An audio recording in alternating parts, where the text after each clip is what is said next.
الرحمن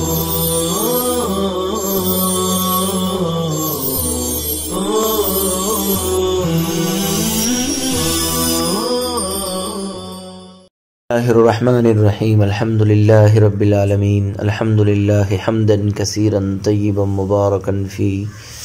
يا رب لك الحمد كما ينبغي لجلال وجهك ولعظيم سلطانك سبحان الله وبحمده عدد خلقه ورضا نفسه وزنة عرشه ومداد كلماته فسبحان الله حين تمسون وحين تصبحون وَلَهُ الْحَمْدُ فِي السَّمَاوَاتِ وَالْأَرْضِ وَعَشِيًّا وَحِينَ تُظْهِرُونَ وصلی اللہ وسلم علی نبینا محمد وعلی آلہ وأصحابہ وبارک وسلم تسلیما کثیرا کثیرا۔ بسم اللہ الرحمن الرحیم۔ ولا يؤذن لصلاة قبل دخول وقتها ويعاد في الوقت لأن الأذان للإعلام وقبل الوقت تجهيل۔ وقال أبو يوسف رحمه الله تعالى وهو قول الشافعي رحمه الله تعالى يجوز للفجر في النصف الأخير من الليل لتوارث أهل الحرمين والحجة على الكل قوله عليه السلام لبلال لا تؤذن حتى يستبين لك الفجر هكذا ومد يديه عرضا۔ اور کسی بھی نماز کے لیے اس کا وقت داخل ہونے سے پہلے اذان نہ دی جائے، اور اگر دے دی گئی تو وقت کے اندر اس کا اعادہ کیا جائے، کیونکہ اذان اطلاع دینے کے لیے ہوتی ہے اور وقت سے پہلے لوگوں کو جہالت میں ڈالنا ہے۔ حضرت امام ابو یوسف رحمہ اللہ تعالی فرماتے ہیں، اور یہی امام شافعی کا بھی قول ہے کہ رات کے نصف اخیر میں فجر کے لیے اذان دینا جائز ہے، اس لیے کہ اہل حرمین سے توارث کے ساتھ یہ عمل منقول ہے،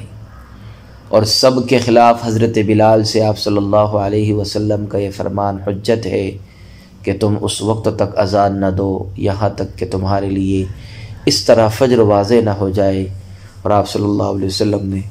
چوڑائی میں اپنے ہاتھوں کو پھیلا دیا۔ عزیز طلبہ کرام، اذان دینے کے لیے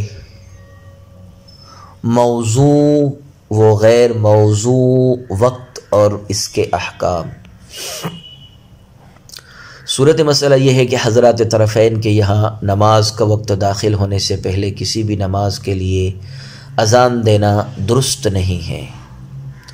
اور اگر کسی نے دخول وقت سے پہلے اذان دے دی تو وقت کے اندر اس کا اعادہ کیا جائے گا، کیونکہ اذان لوگوں کو نماز کے لیے بلانے کی خاطر دی جاتی ہے، اور قبل از وقت اذان دینے میں لوگوں کو جہالت میں ڈالنا اور آج کی زبان میں بے وقوف بنانا ہے، اس لیے وقت سے پہلے دی ہوئی اذان کا کوئی اعتبار نہیں ہوگا، خواہ کسی بھی نماز کے لیے دی جائے۔ اس کے برخلاف حضرت امام ابو یوسف اور حضرت امام شافعی رحمہ اللہ تعالی فرماتے ہیں کہ رات کے نصف اخیر سے فجر کے لیے اذان دینا درست ہے، اور اس اذان کا اعتبار بھی ہے۔ ان حضرات کی دلیل یہ ہے کہ مکہ اور مدینہ میں قدیم زمانے سے یہ روایت چلی آ رہی ہے کہ وہاں فجر کے لیے رات کے نصف اخیر سے اذان شروع ہو جاتی ہے، اور لوگ اسی اذان کو فجر کی اذان سمجھتے اور خیال کرتے ہیں، اور بہت دنوں سے یہی معمول ہے، لہذا فجر میں تو نصف اخیر کے بعد سے اذان دی جا سکتی ہے، اور اس کی معتبریت میں کوئی شک شبہ نہیں ہے۔ والحجت علی الکل، صاحب ہدایہ حضرت امام ابو یوسف اور حضرت امام شافعی کی پیش کردہ دلیل کا جواب دیتے ہوئے فرماتے ہیں کہ ان حضرات کے خلاف حضرت بلال کی یہ حدیث حجت ہے، جس میں آپ صلی اللہ علیہ وسلم نے صاف لفظوں میں ان کو یہ حکم دیا تھا کہ جب تک صبح صادق خوب روشن نہ ہو جائے اس وقت تک اذان نہ دیا کرو، اور آپ نے جو چوڑائی میں اپنے ہاتھ پھیلائے تھے اس سے صبح صادق کے خوب واضح اور روشن ہونے کی طرف اشارہ تھا۔ یہ حدیث اس باب میں نہایت مفصل اور واضح ہے، اور اس امر کی بین دلیل ہے کہ قبل از وقت فجر کے لیے بھی دی ہوئی اذان کا اعتبار نہیں ہے، رہا توارث اہل حرمین کا مسئلہ، تو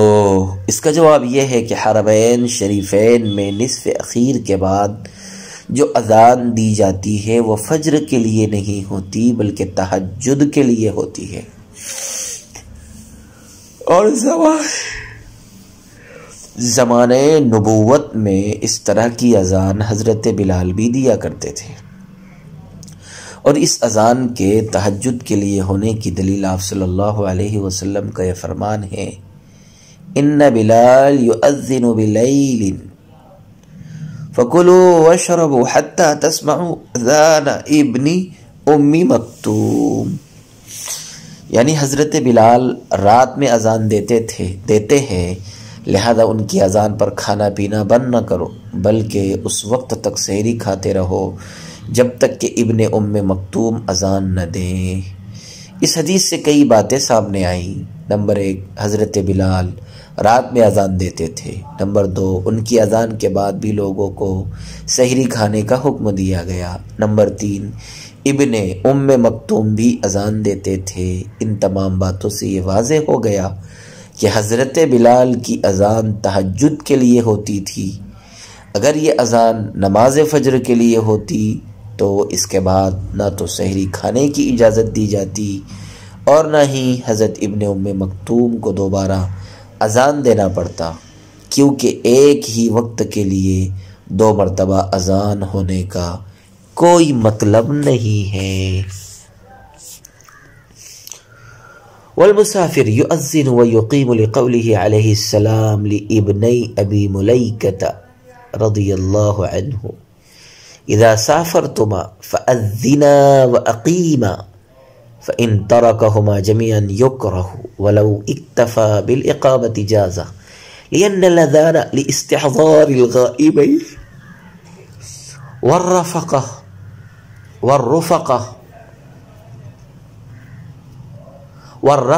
حاضرون والإقامة لإعلام الافتتاح وهم إليه محتاجون، فإن صلى في بيته في المصر يصلي بأذان وإقامة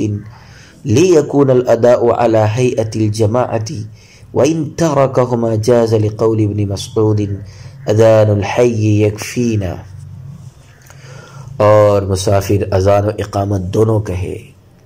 اس لیے کہ آپ صلی اللہ علیہ وسلم نے ابو ملیکہ کے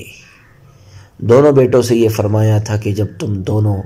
سفر کرو تو اذان بھی کہو اور اقامت بھی، چنانچہ اگر کسی نے دونوں کو ترک کر دیا تو مکروہ ہے، اور اگر صرف اقامت پر اکتفا کیا تو جائز ہے، کیونکہ اذان غیر موجود لوگوں کو جمع کرنے کے لیے ہوتی ہے، حالانکہ یہاں سفر کے سارے ساتھی حاضر ہے۔ والرفقۃ حاضرون، اور تکبیر نماز شروع ہونے کی اطلاع دینے کے لیے ہوتی ہے اور وہ سب اس کے حاجت مند ہے۔ پھر اگر کوئی شخص اپنے شہر کے گھر میں نماز پڑھے تو وہ اذان و اقامت کے ساتھ پڑھے تاکہ یہ ادا جماعت کی ہیئت پر واقع ہو، لیکن اگر اذان و اقامت ترک کر دیا تو بھی جائز ہے، اس لیے کہ حضرت ابن مسعود کا فرمان یہ ہے کہ محلے کی اذان ہمارے لیے کافی ہے۔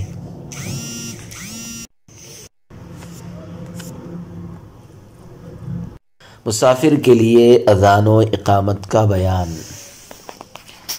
عزیز طلبہ کرام، صورت مسئلہ یہ ہے کہ سفر کے دوران جب مسافرین نماز پڑھنے لگے تو انہیں چاہیے کہ وہ اذان و اقامت دونوں کے ساتھ نماز پڑھے، کیونکہ آپ صلی اللہ علیہ وسلم نے ابو ملیکہ کے 2 بیٹوں کو نصیحت کرتے ہوئے فرمایا تھا کہ جب تم سفر میں رہو تو اذان اور اقامت کے ساتھ نماز پڑھا کرو۔ اس حدیث سے یہ بات تو بالکل واضح ہے کہ بحالت سفر بھی اذان و اقامت کے ساتھ ہی نماز پڑھنی چاہیے، کیونکہ اذان کا مقصد صرف اعلام ہی نہیں ہے بلکہ صاحب فتح القدیر کی صراحت کے مطابق اگر مسافر صحرا اور جنگل میں اذان و اقامت کے ساتھ نماز پڑھے گا تو اس سے اللہ کی زمین میں اس کے نام اور اس کے دین کا بول بالا ہوگا، اور مؤذن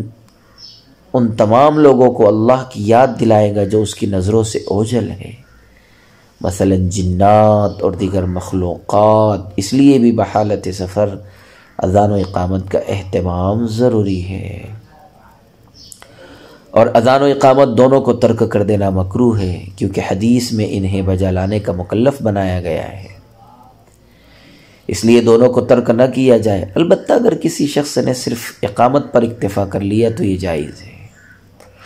کیونکہ اذان غائب لوگوں کو بلانے اور جمع کرنے کے مقصد سے دی جاتی ہے،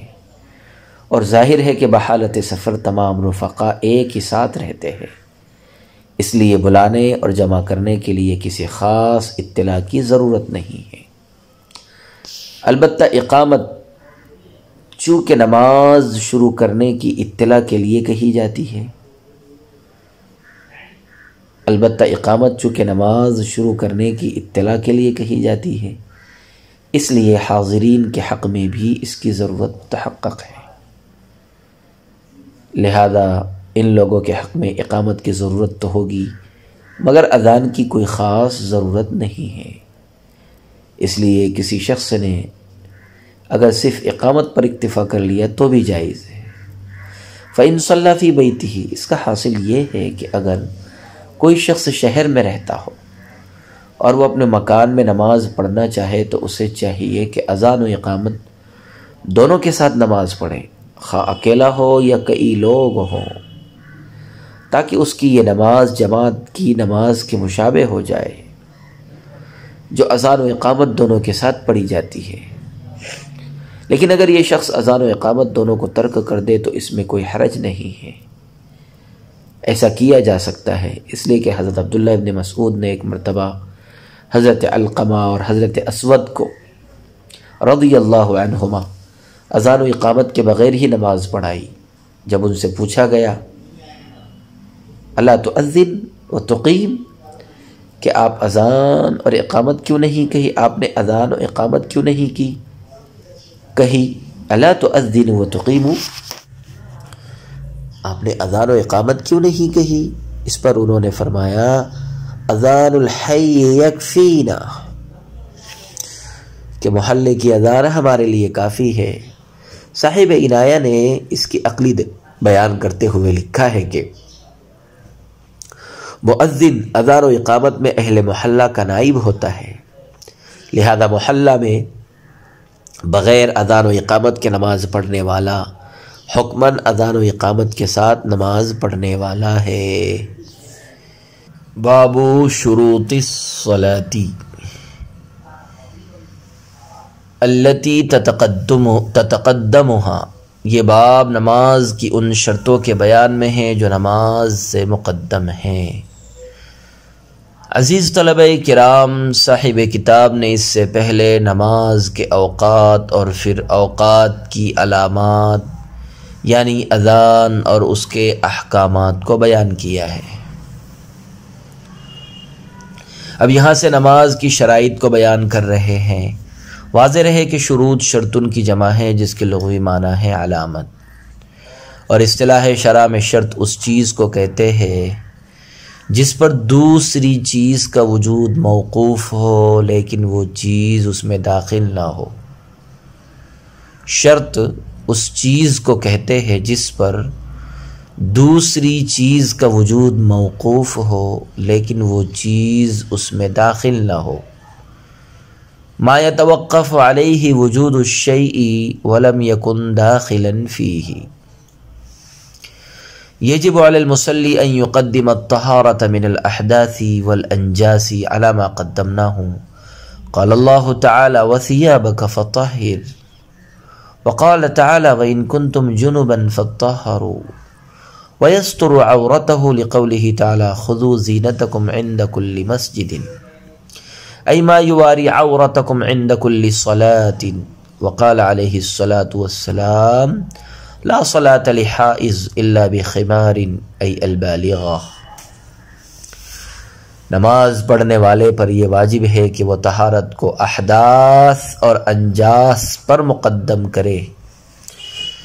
اس دلیل کے مطابق جس کو ہم پہلے بیان کر چکے ہیں۔ اللہ تعالیٰ کا ارشاد ہے کہ آپ اپنے کپڑے کو پاک رکھیے۔ دوسری جگہ ارشاد ہے اگر تم ناپاک ہو تو خوب پاکی حاصل کر لو۔ اور مصلی پر اپنی عورت کو چھپانا بھی ضروری ہے، شرمگاہ کو چھپانا بھی ضروری ہے، اس لیے کہ ارشاد باری تعالیٰ ہے تم لوگ ہر نماز کے وقت زیب و زینت اختیار کرو، یعنی وہ چیز لے لو جو ہر نماز کے وقت تمہاری عورت کو شرمگاہ کو چھپا لے۔ آپ صلی اللہ علیہ وسلم نے فرمایا اوڑھنی کے بغیر حائضہ کی نماز درست نہیں ہے، اور حائضہ سے مراد بالغہ عورت ہے۔ عزیز طلبہ کرام، نماز سے پہلے کی شرطیں۔ صورت مسئلہ یہ ہے کہ مصلی پر واجب ہے کہ وہ نماز پڑھنے سے پہلے ہر طرح کی نجاستوں اور حدثوں سے پاکی اور طہارت حاصل کرے، تاکہ جب وہ نماز پڑھنے میں مشغول ہو تو ہر طرح سے پاک صاف ہو۔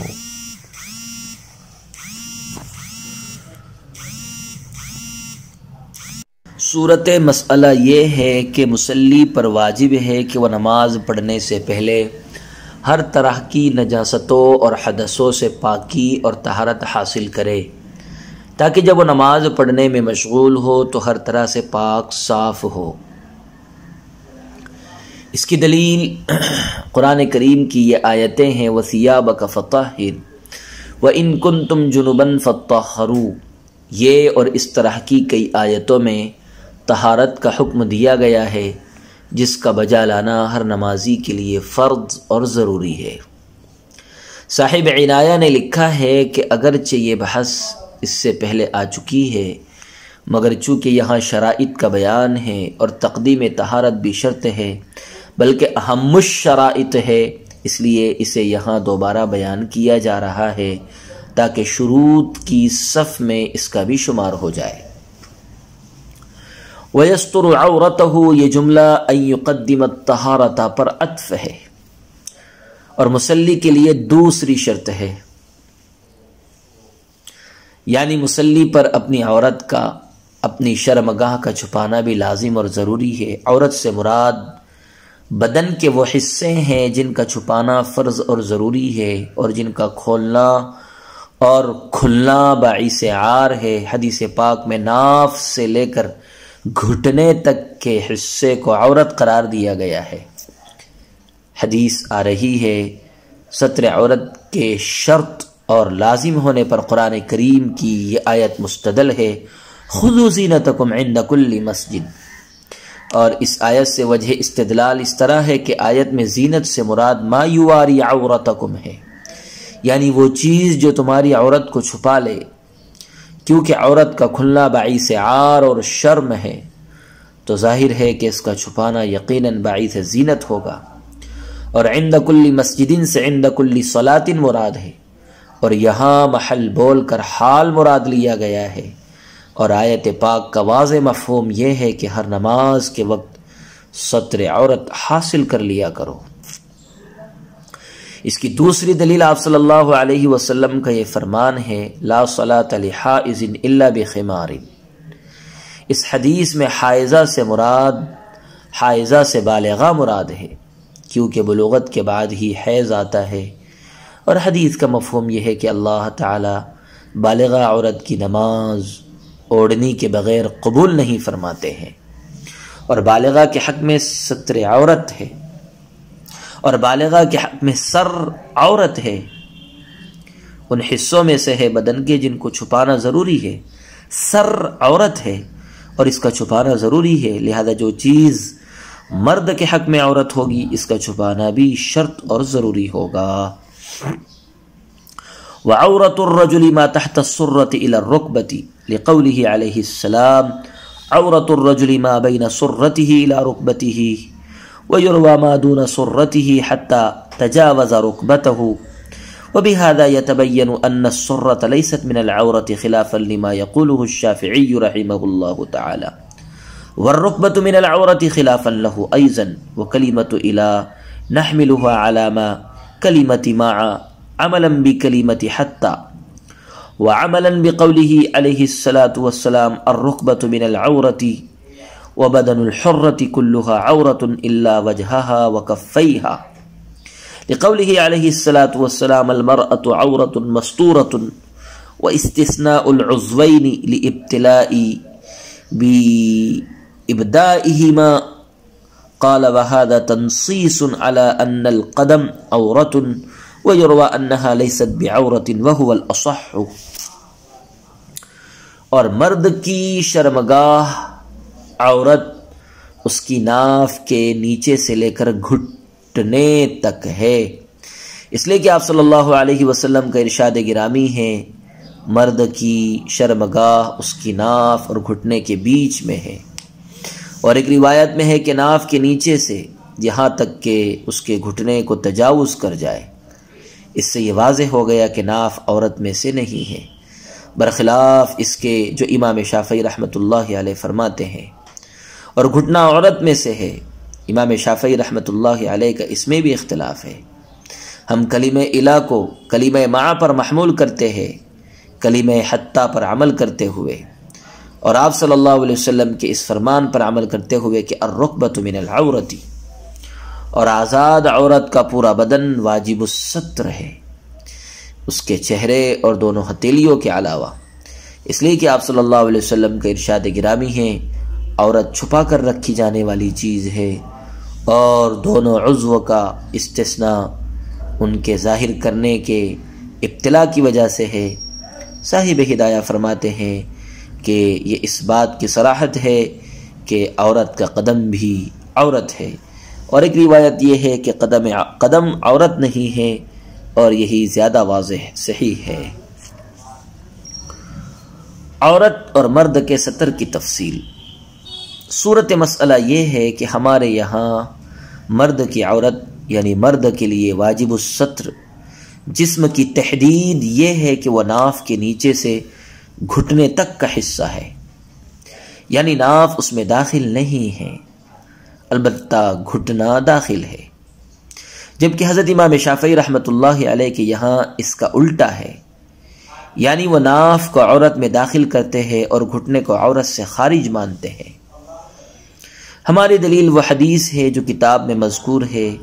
یعنی عورت الرجل ما تحت السرۃ الی الرکبۃ،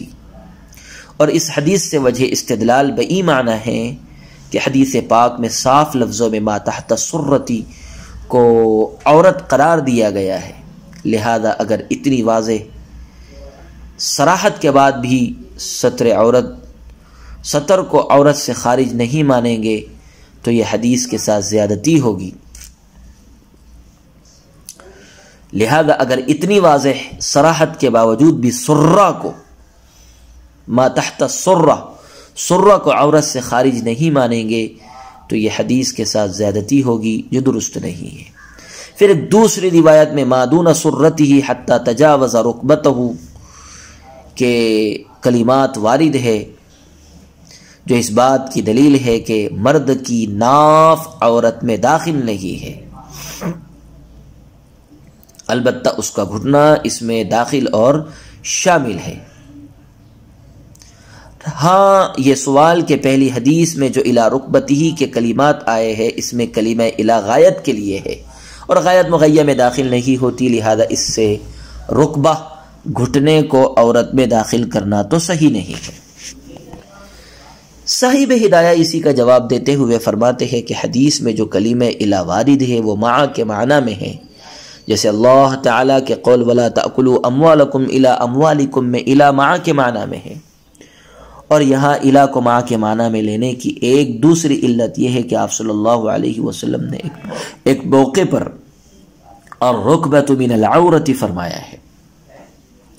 جو اس بات کی بین دلیل ہے کہ گھٹنا عورت میں داخل ہے، اور بحالت نماز اس کا چھپانا شرط اور ضروری ہے۔ وَبَدَنُ الْحُرَّةِ